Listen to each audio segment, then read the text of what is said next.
يهده الله فلا مضل له ومن يضلله فلا هادي له ونشهد أن لا إله إلا الله وحده لا شريك له ونشهد أن محمدا عبده ورسوله أما بعد فإن خير الحديث كتاب الله وخير الهدي هدي محمد صلى الله عليه وسلم وشر الأمور محدثاتها وكل محدثة بدعة وكل بدعة ضلالة وكل ضلالة في النار.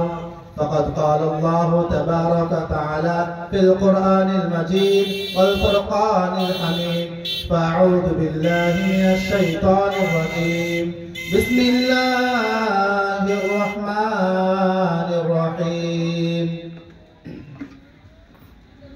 ولقد ذرأنا لجهنم كثيرا من الجن والإنس لهم قلوب لا يفقهون بها ولهم أعين لا يبصرون بها ولهم آذان لا يسمعون بها أولئك كالأنعام بل هم أضل وأولئك هم الغافلون.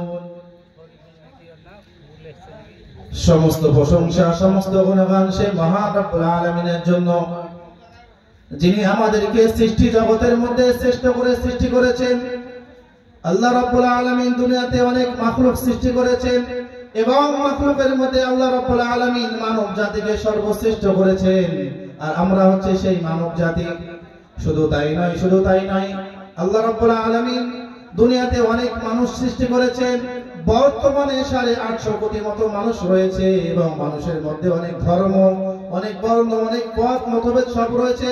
মহান রব্বুল আলামিন তাদের মধ্য থেকে আমাদেরকে বাছাই করে ছাঁটাই করে ইসলামের ছায়াতলে নিয়ে এসেছেন। তাই সকলে বলি আলহামদুলিল্লাহ। তারপরে মুহাম্মদ সাল্লাল্লাহু আলাইহি ওয়াসাল্লাম, জিনার বদলতে আমরা দিন পেয়েছি, জিনার মেহনতের ফলে আমাদের কাছে ইসলাম পৌঁছেছে। সেই নবী করিম সাল্লাল্লাহু আলাইহি ওয়াসাল্লাম এর উপর দরুদ এবং সালাম শান্তি ধার বর্ষিত হোক, আল্লাহুম্মা আমিন। আলহামদুলিল্লাহ, আপনাদের সামনে বিগত দীর্ঘ সময় ধরে কিছু আলোচনা চলছে। আপনারা শুনছেন, আমরা শুনে আসছি। দেখুন ভাই, আলোচনা হয়। বর্তমানে আমাদের এলাকায় এমন কোনো মানুষ নাই যে আলোচনা হচ্ছে অথবা হবে সেই সম্পর্কে অবগত নাই, তাই তো নাকি? সকলেই জানি নামাজ পড়তে হবে, সকলেই জানি রোজা করতে হবে, সকলেই জানি পর্দা করতে হবে, সকলেই জানি হারাম খাওয়া জায়েজ নয়, সকলেই জানি এটা জান্নাতের পথ, সকলেই জানি এটা জাহান্নামের পথ। আমরা সকলেই জানি। তো বলুন তো, জানার নাম কি ঈমান? জানার নাম ঈমান নয়, মানতে হবে। আমাদের মতো মুসলিম, আমাদের সমাজে মুসলিম যে কালিমায়ে শাহাদাত আশহাদু আল্লা ইলাহা ইল্লাল্লাহ ওয়া আশহাদু আন্না মুহাম্মাদান আবদুহু ওয়া রাসূলুহু, এই যে কালিমায়ে শাহাদাত রয়েছে, এই কালিমায়ে শাহাদাতের অর্থ আমরা মুসলমান যতটুকু বুঝি এর থেকে বেশি বুঝতো কারা? আবু জেহেল, আবু লাহাব, তারা বেশি বুঝতো না? আমাদের থেকে বেশি বুঝতো। তার জন্য তো বলেছিল মুহাম্মদ সাল্লাল্লাহু আলাইহি সাল্লাম, হে আমার চাচাজান, মৃত্যুর পূর্বে আপনি একবার লা ইলাহা ইল্লাল্লাহ পড়ে নিন, আমি আপনার জন্য দোয়া করব জান্নাতে নিয়ে যাওয়ার জন্য। তখন আবু জেহেল বলেছিল, হে আবু তালেব, তুমি এতদিন বাপ দাদা ধর্মের ছেলে, আর এখন সামান্য মুহাম্মদের কথা শুনে তুমি আমার ধর্ম ত্যাগ করে দিবে, বাপ দাদা ধর্ম ত্যাগ করে দিবে?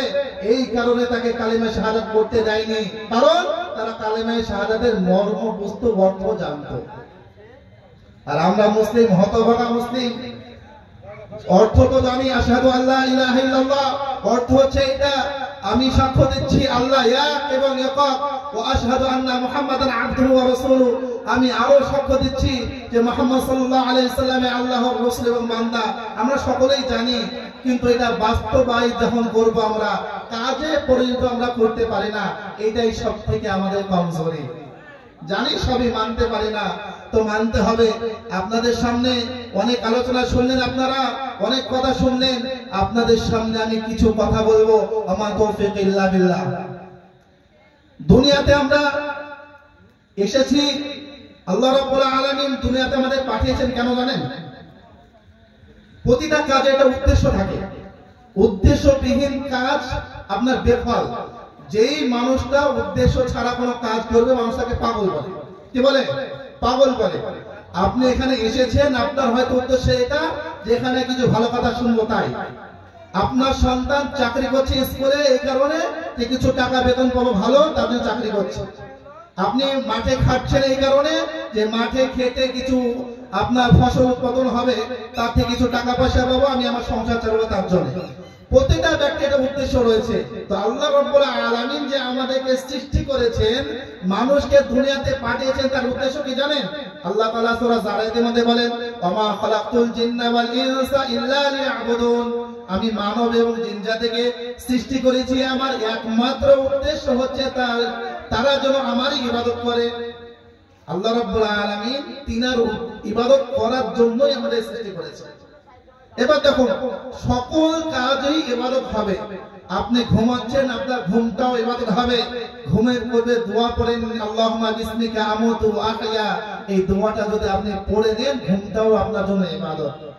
ইবাদত মানে এই নয় যে আপনাকে সারাদিন 24 ঘন্টা মসজিদে সেজদা দিয়ে পড়ে থাকতে হবে, এটার নাম শুধু ইবাদত নয়। ইবাদত মানে এই নয় যে আপনাকে সারা বছর রোজা করতে হবে, এটার নাম ইবাদত নয়। প্রতিটা মানুষের চলার পথে যে কর্মগুলো আমরা করে থাকি, প্রতিটা কর্মের মধ্যে ইবাদত লুকিয়ে আছে। যদি সেই কর্মের মধ্যে আল্লাহ ভীরুতা থাকে, সেই কর্মের মধ্যে সত্যবাদিতা থাকে, সেই কর্মের মধ্যে সততা থাকে, তাহলে সেই কাজটা হচ্ছে ইবাদত। আপনি ব্যবসা করছেন, মানুষ বলে ব্যবসা মিথ্যা ছাড়া ব্যবসা হয় না, বলে কিনা? বলে মিথ্যা ছাড়া ব্যবসা হয় না।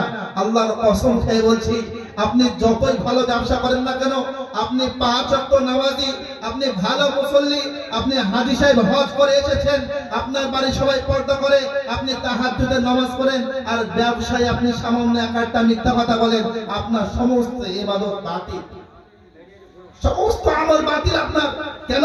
এই ব্যবসার মধ্যে আপনি কি করেছেন? মিথ্যা কথা বলেছেন। আপনি যে কোনো কাজ করেন, কাজের মধ্যে যদি সামান্য হারাম ঢুকে পড়ে, সেই